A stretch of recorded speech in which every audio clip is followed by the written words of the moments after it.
can't lose. No, we can't lose. Enjoy it while it lasts. Gambling gods, fickle bunch. Oh yeah, so easily We affected. have a shooter and a good one coming out for a new point. Get your bets down, ladies and gentlemen. He's a rolling point is 9, place 9. 9 a winner. Got a hot hand. Place your bets, ladies and gentlemen. They bet on absolutely anything. Don't make them prove. And she like really grabs me by the lapel and she's like, you listen to me. You told me we were staying until we lost 2 hands on the same shuffle and we haven't lost. And you don't get to quit while you win. You're tuned in to Gambling with Good JuJu. Welcome in, everybody, to Gambling with Good JuJu. Ryan, are we still alive? Yeah. Oh, yeah. That's right. We are still surviving right along through week 6 of Circa Survivor. Back to our roots, back to the bandwagon, back to the pack, along with 60% of the remaining field. Literally the Packers. Shout out Jolly St. Vic. Yeah, God bless him. It's time. We haven't recorded in a couple of weeks. This model thing's keeping us rather busy, but you know, I'm officially in on the strategy. We bandwagon the most popular team that we haven't already taken and isn't facing the 49ers. And let me just say this, Juice. Yeah. That the Patriots in Tuesday's preliminary projections from Circa Atlas said that they're the most popular team. Circa Atlas is wrong. I'm calling it right now. Chiefs. The Kansas City Chiefs will be the most popular team because Kurt found a statistic. Yeah. He found a stat that said, no, you don't want to bet against the team who just fired their coach. Yes, exactly. And so I'm confident now that he is more the voice of the people than Survivor Atlas, and the Chiefs will be the number 1 most popular. And that's who we'll have. Yeah. It was hard cheering for the Packers, but we managed. Yes. I told my kids they didn't have to cheer for the Packers, Oh. even though we had them in Survivor. I said, I'm not going to make you do that. You can just go ahead and continue booing them. So You don't want to confuse them. we were good there. Impressionable It age. felt gross. It felt grimy that we were on the Yeah. Packers. All right. But, Good. oh, well. Okay. We survived. Yeah, we survived. We're on next week. We're still battling with the model. We'll get into that. Next week, we'll record the 2 of us. Okay. There we go. All right. Hey, while we kick things off, do us a favor and head on over to YouTube and click that subscribe button for us. Got a preferred podcast platform? Why not rate the show and leave a review? If you have fun with us directly, we can be found on the socials at Good JuJu Bets. And if you really like us, then head on over to goodjujubets.net, click on the merch shop, and show your support. Yeah, real quick, shout out to Keisha, Maryland, for hitting up the shop last week. Thank you. Love you, Keisha. Thank you very much. Appreciate it.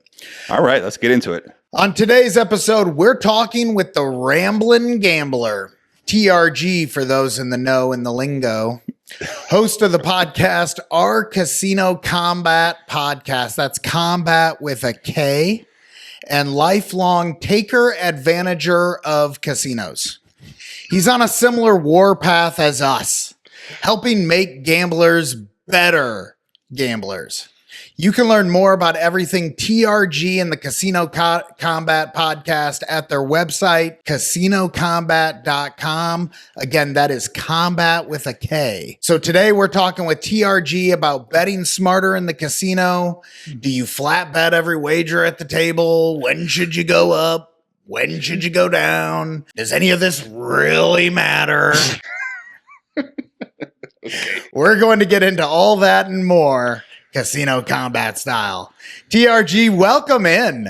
Hey, thank you guys. Thank you. I appreciate the invite. It's nice to be out and about. We are excited to talk with you. You are, just so you know, a name that has been on our we'd like to interview this guy at some point list for quite a while. I apologize it's taken this long, but seriously, when we found the topic that's right for you, we said we got to bring him on. Yeah, thank you. Well, that's great. That's great. I'm glad you found the topic that makes sense for all of us. This should be a lot of fun. This is going to be good. Okay. Now, before we get into tonight's topics, I have to know, how do I win my place in the inner circle?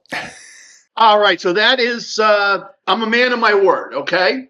And when I initially announced the inner circle, I said 10 members, and we did hit 10 members, and I capped it at 10. But the Excelsior Brigade, which has all the same privileges, Okay. is available and limitless. We are taking new members all the time.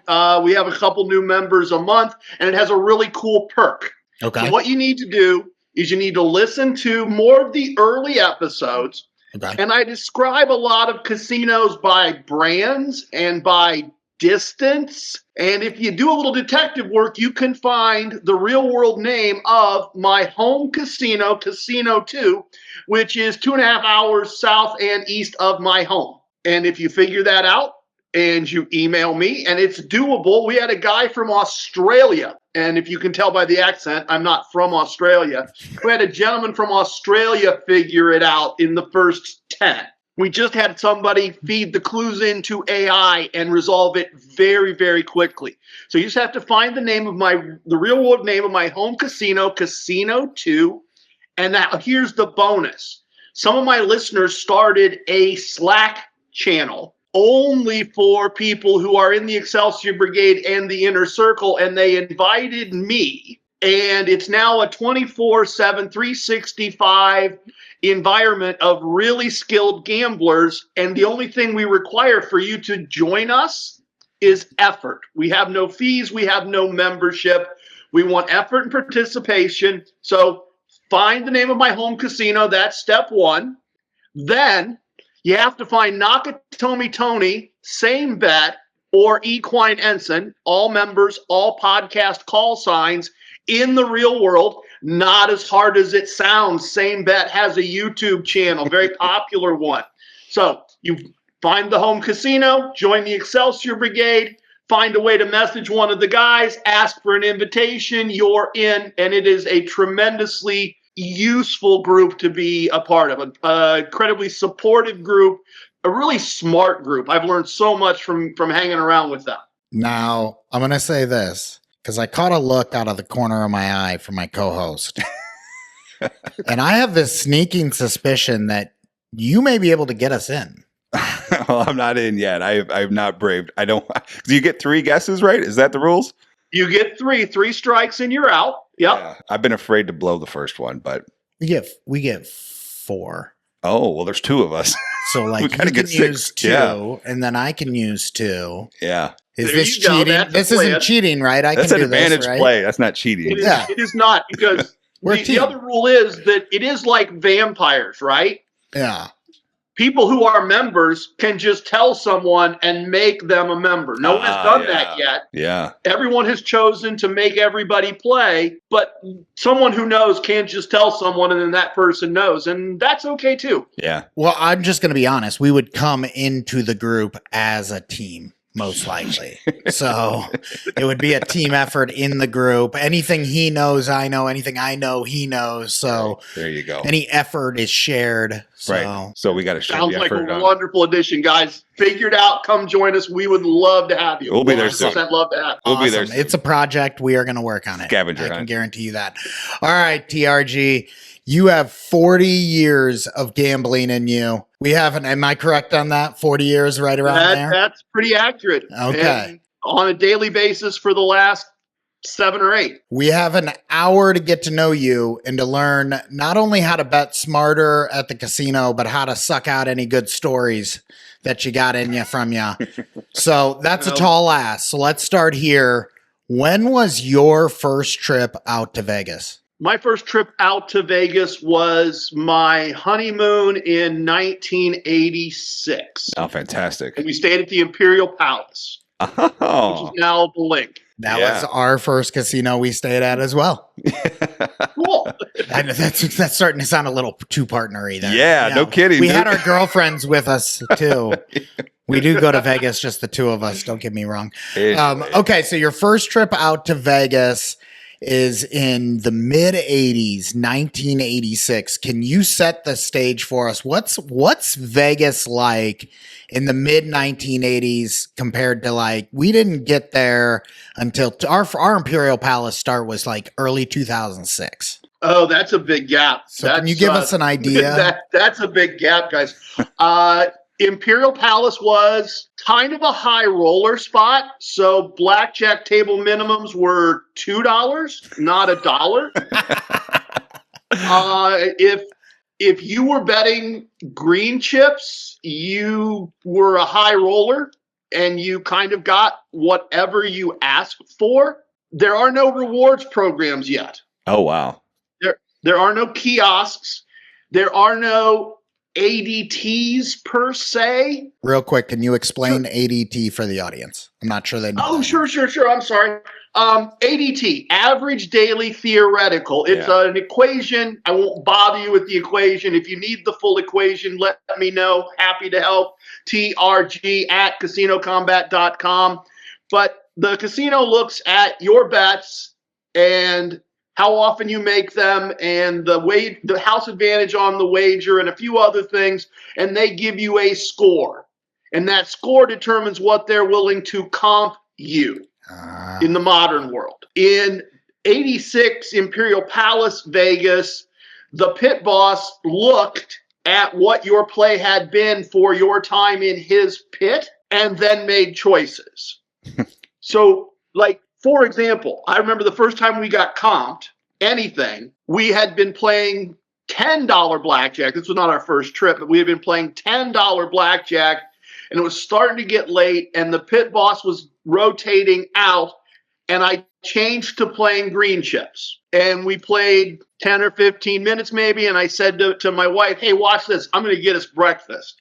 And she goes, oh, no, you're not. And so I waved the pit boss over, and I got green chips out. And I'm like, hey, we've been playing a while here. Do you suppose you could write us a comp to the coffee shop? And he looks at the green chips, and he looks at his notebook, and he goes, well, you've been here a couple hours, sure. And he wrote us a comp to go up and eat. So much more based on what they perceived than what they knew about you. Yeah. Oh, we would have done look at a so computer well. and have you down to the penny. Yeah. And so that your interactions with the pit boss probably carried more weight as well. Absolutely. And this didn't necessarily happen for me, I wasn't out there often enough, but if they knew you because you had been there a couple times a year playing the same place, keep in mind that every property on the strip was an island in the sense that there was no corporations that owned more than one property on the strip. So if they knew you and they were trying to keep you from walking across the street to Caesar's Palace or next door to Flamingo or what have you, and you were there on some type of regular basis, they'd stretch just based on the idea that you were their player. Maybe you're having an off day, an off week. Maybe you got beat up a little bit. They were still going to take care of you because you had so many other choices. You didn't have to be loyal as much to one brand. They take care of you more quickly. It was just very, very different. It was a lot more personable. It was a lot less corporate. It was not very far removed from the mob. Yeah. Wow. The mob hadn't been gone that long, and they still had a lot of that mobby kind of feel to them. And of course, I was a low stakes tourist that got out there every couple years. Yeah. I wasn't somebody that was there on a regular basis. And from what I understand, the advantage play opportunities were more substantial the further back you go in terms of your gambling in casinos, if you knew what you were doing. Yeah, the further back you go, and I came in knowing basic strategy and knowing how to count cards, which is not to say good at counting cards, but understanding it. And when I came in, basic strategy was you did not have people sitting around going, what does the book say? What does the book say? What does the book say? You would say, well, I'm not hitting this because the book says this, and people would go, what book are you talking about? Yeah, they didn't get it. They didn't know. Dealers didn't know. Yeah. They still don't, just so you know. Yeah, well, true. The house could sometimes get a little jittery with larger dollar amounts if you appeared to know too much. And the thing that's really different from, in one way, a thing I guess I should say, was that hiding your skill was a much more talked about thing. We were not that far removed from take too much and maybe you get a trip to the back room being a thing. Right. More effort was put into hiding what you knew, not showing what you could do, looking more like just a happy-go-lucky tourist, even if you were not a happy-go-lucky tourist. Those things are all different, I think, now. Okay. Yeah. I think we would have done better back in the mid 80s. Yeah, for sure. You miss it, right? Like you if you have to choose between Vegas in the 80s and Vegas now, you're going Vegas in the 80s, right? I'm gonna go Vegas late 90s. Oh. That's gonna be my sweet spot. How come? Vegas by the late 90s had started to coalesce, particularly the Strip, into groups. Okay. And you could therefore wander big chunks of the Strip and still be part of the same reward system. Yeah. Okay. So there was some value in that, but 6 to 5 wasn't a thing yet. A $10 table, a $15 table was an expensive table. Yeah, I think I'd probably go mid 90s would be my sweet spot. In mid 90s Vegas, with the bankroll I have now, I would be a point and get guy. Explain that. I want those show tickets. Here are those show tickets. Oh. I want that steak dinner. Here's that steak dinner. Yeah. Good. I'd take that. That'd be fun. That would be fun.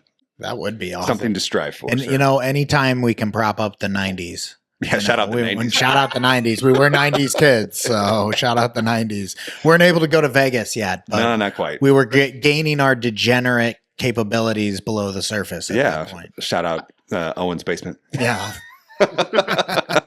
Now, okay. Now, if I understand correctly, because I did check out your website, you were well informed on blackjack before you ever stepped foot in a casino, correct? Why was this? Yeah. So I was an information technology major. You call it coding now. We called it programming back then. And my final, and I was immodestly, I was incredibly good at IT.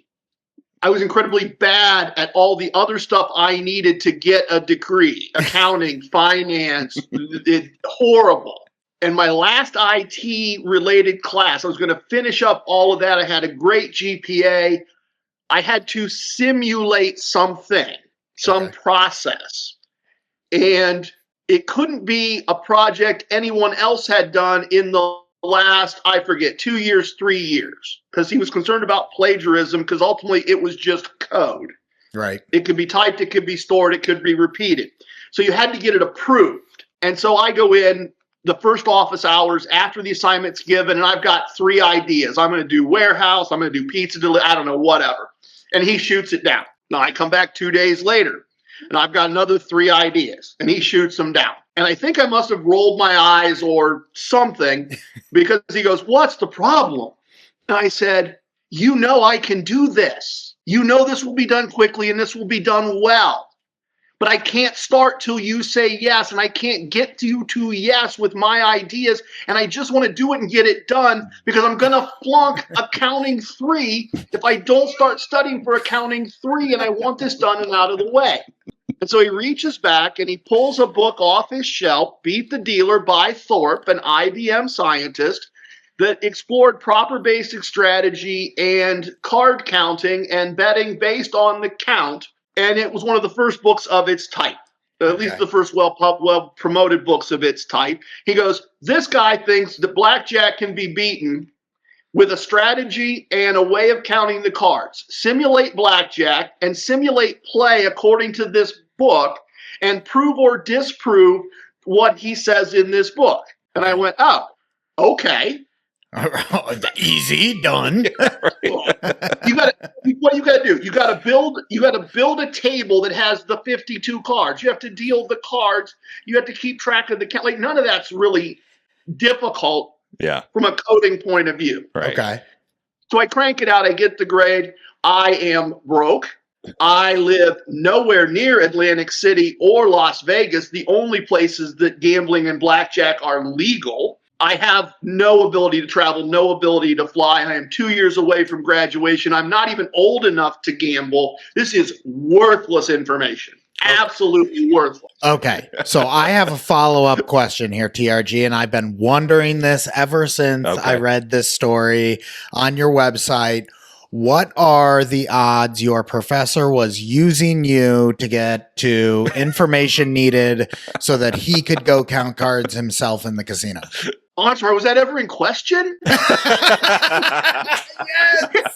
Like, wasn't that obvious what he was? Oh, that's great. It sure seems like this guy's like, you don't have a project. I got an idea. I'd like to beat the casino. Here, right. you go tell me how to do it. Read this book. There'll be some software. Well, because he got the code too. Yeah. The Exactly. code was the project. Right. He was so worried about plagiarism on your side. Why wouldn't he take that code and go, hey, this guy, did your project prove that it could be done? Yes, because also keep in mind in that time frame, you were counting a single deck of 52 cards. Yep. And they were cutting out a 20th of the deck. That's not hard, guys. Yeah. Wow. It's not that. I mean, it's not difficult if all you're counting is 52 cards.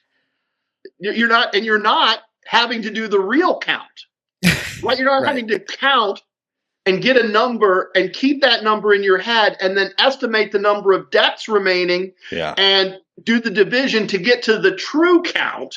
Okay. And most of the people in the gaming industry at the time didn't know how to detect card counting. And if they did know how to detect card counting, they were deploying that in places I wasn't playing. Yeah. Okay. You know, the pit bosses, the dealers, the eyes in the sky that could catch that were not trying to catch $2 TRG and his wife once a year for 3 days. Right. Right. Got it. You guys, it's just like you always say with Boyd. I just hope they're happy to have me back. Yes. And Absolutely. okay, so we've kind of established a few things here. So we've established that you were better at blackjack before you ever walked into a casino than most people are their whole lives playing blackjack. We've uncovered that you have 40 years of gambling experience, starting from the mid 80s all the way to today, and that the mid 90s are the best. Yes. Established. But what I want to know is if you're willing to share with the audience, or if you have a best casino story in the back of your head from your last 40 years of gambling. Oh, man. Oh, and I'm struggling only because two reasons I'm struggling. One, there are so many. Picking best would be difficult. I'll take top of your mind today. Yeah. Okay. And then the other disclaimer, you know I love a good disclaimer. Sure. Anyone that has heard this story before and says he didn't tell it the same way this time, you're right, I didn't. I've been doing this for 40 years. Sometimes the stories get adjusted a bit. I apologize. So maybe the second or third trip out to Las Vegas. My wife, first game I ever broke. We're at Imperial Palace. Mrs. TRG is going to spend some time at the pool. I'm going to spend some time on the strip playing a little blackjack. We're going to get together for dinner and a show. And I wander down to Casino Royale, which, unlike the palace that it is now, you're laughing, but I'm right. There is no hotel tower. There's no Denny's. There's no Subway. There's no steakhouse. It is 2/3 smaller than it is now. Wow. It is a few slot machines, a pit with 2 blackjack tables and a craps table and a roulette table in a square. And up a set of stairs, there is a snack bar that sells hot dogs and popcorn. This sounds like a wonderful casino. This sounds like what you always ask for when you go to Vegas. Exactly. Yeah, so this is right after the Mirage opened, and I sit down to play at their blackjack game, and it's a $1 game. It's a single deck game, and they have 9 spots. Okay. Do the math. Yeah, wow. Yeah. It took me a couple hands to do the math, but they could only go twice around. the table's always full because it's the cheapest table on the strip. And they can only go around twice every single time. Bet table minimum $1. If you don't see a whole bunch of tens and aces, go crazy. Bet $5. Go crazy. Rinse, repeat. Yeah. Right? So I win some money. I go back, take my wife to dinner. We go see a great show. She's never played blackjack, and I'm like, we're going down to Casino Royale. We're gonna play blackjack. You're gonna play, and I'm gonna play, and you don't have to know anything. I'll tell you how to play your hands, and you are always gonna bet $1 when I bet $1, and when I bet $5, you're gonna bet $5. And she is shaking in her stilettos at the idea of betting $5. Yeah. And I said, and we're gonna do this. We are going to play just until we lose both hands. As soon as we lose two hands in the same shuffle, we're done. Okay. We're out. Okay. So like 5 hours later, and more Coors Lights than I care to admit, Yeah. we take a break, mark our spots, go out and watch the very novel, very new volcano erupt, and I am struggling to stand at the rail. I am struggling to remain upright. It was partially lack of sleep. Sure. Yeah. It's getting late. I was just tired. We know that feeling in Vegas. And I say to my wife, I think we need to wrap it up. I think we need to be done. We've won over $1,000. Wow. On $1 and $5 bets. We can't imagine this amount of money, right? Compared to the amount of money we took out there. Compared to our $30 each buy-in, we've just crushed that. I'm like, I can't keep my eyes open. And she's like 5'3". Well, without the shoes, she's 5'3". And she like really grabs me by the lapel and she's like, you listen to me. You told me we were staying until we lost two hands on the same shuffle, and we haven't lost. And you don't get to quit while you win. You only quit when you lose. You never walk out. She's been to Vegas twice. Yeah. Listen to this wisdom. Yeah. Right? Listen to this wisdom from a woman who's only been to Las Vegas twice. So we go back in and get another round of Coors Lights, and we keep playing and another round of Coors. Finally, it happens, right? Yeah. Finally, it happens. We lose both hands off of a shuffle. We think that we're being sneaky, and we're going to sneak the chips out in our pockets, and they already know, and we get all counted up. And we did. We got back to the Imperial Palace with maybe 3 hours before we needed to be up and headed to the airport. Oh, no. And we did throw all the money in the air over the bed and jump up and down on it. And for the first time ever in either of our lives, we splurged on room service. Oh, nice. Amazing love it. luxury for that time in our lives. We shelled out. We went the full $18 for the Monte Cristo sandwich and the $15 for the cheese. Those seem like those were expensive. That seems normal now, right? You can barely go to Wendy's. That was great. really pricey back then. It really was. But first time we ever broke a game, and to my knowledge, the last time the Casino Royale ever offered 9-spot single deck blackjack, because we were back there about 9 months later looking for that game, and it was gone. Oh, yeah. They figured it out. Wow. Congratulations. Yeah, You broke nice your first work. game at that point in time. Nice work. So you were telling me you had to catch a flight back 3 hours after you finished gambling. Is that what you said? Yeah, and that was a lot more common back then. I mean, there were people that would hang out at the Hard Rock, the old Hard Rock, not the new one, which was the closest airport to the casino. Okay. And they would call and move their flight back by 2 hours and play for 2 more hours and then move it back by another hour. And because once you left Vegas, you weren't gambling anymore. You couldn't go. Vegas and Atlantic City, that was it. And Atlantic City was crowded and expensive at the time. Yeah. So there was not any, because I guess it would have been the early 90s when the Paradise came to Peoria. Correct. Yeah, probably, right? Something like that. Late 90s, maybe? Yeah. Our local casino. We're just trying to timestamp the arrival in Peoria, Illinois. Yeah. So, That was And we also need to allow that my aged memory, there may have been some third casino in New Orleans that No, you're fine. Yeah. I was unaware of. We get the point. Yeah. That's a great story. And that kind of illustrates the highs that we have yet to attain on our pursuit gambling. Our last night in Vegas never seems to go quite that way, TRG. I have nights that I can recall, but it's like in the middle of the trip and I still find a way to give it back to them mostly before I go back. Yeah. So last question. We ask this of everyone. Don't take it personally. Have you ever been kicked out of a casino or come close? Lots of fun. Oh, classic. In the 90s. A circus property, a low roller property. I am a card counter in this moment in time. They have $5 tables. I am playing quarters. I am counting cards. There is one pit boss.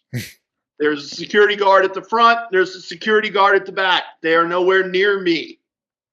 And then gradually there's a security guard behind me. And then another security guard behind me. Oh, no. And then a second pit boss. And then a guy in a suit who's having a hot dog and should not be eating a hot dog at Slots of Fun on a Tuesday afternoon at 4:00. And I realized that I've probably been clocked as a card counter, and it's feeling uncomfortable. And I looked at my lovely wife and I said, let's just go. Let's just call her up and let's just go. And she goes, oh, okay. And I call her up, and the guy with the hot dog puts down his hot dog and walks over and stands behind me. And both pit bosses come up, and as they're coloring me up, and I hadn't won very much. I'd not won significant sums in any way. This was not like a big deal. $150 maybe, right? Nothing huge, but at a $5 table, and I'm playing quarters, and it's Slots of Fun, right? And the second pit boss says, "Do you live here, sir?" I said, "Oh no, I'm in on vacation. I'm just here for a long weekend with my wife." And he goes, "Well, where are you staying?" And I said, "I'm staying over at the Mirage." And he goes, "You should probably stay over at the Mirage, sir." Did you ask him why, or were you just like, okay, and walk out? No, I think he and I completely understood each other. Yeah, fair enough. I think I understood him loud and clear. And I honestly, I don't think I've been back to Slots of Fun since. That's probably okay. That's okay. Yeah, you're not missing too much. So we asked this question of everyone, and it seems like the vast majority of people we interview have been kicked out or come close to being kicked out of a casino. Yeah, and it almost always results in the story being about them being smart. And we started this question because both of us either have been kicked out or come close to being kicked out of a casino. And it's for things like sliding down a banister or being unable to communicate properly with the guy letting you on. Being dumb. Just like ridiculous things like that. And it turns out all the stories have to do with people being really smart. I guess we have smart guests. We're close. Our stories are close Yeah. to being the same stories. Okay, that's a wonderful story. Folks, that's going to do it for us this week. Stay tuned next week for part 2 with the Ramblin Gambler. We're going to be covering progressions, regressions, exit points, and other strategies for beating the casino. Good juju to your bets, and we'll talk again soon.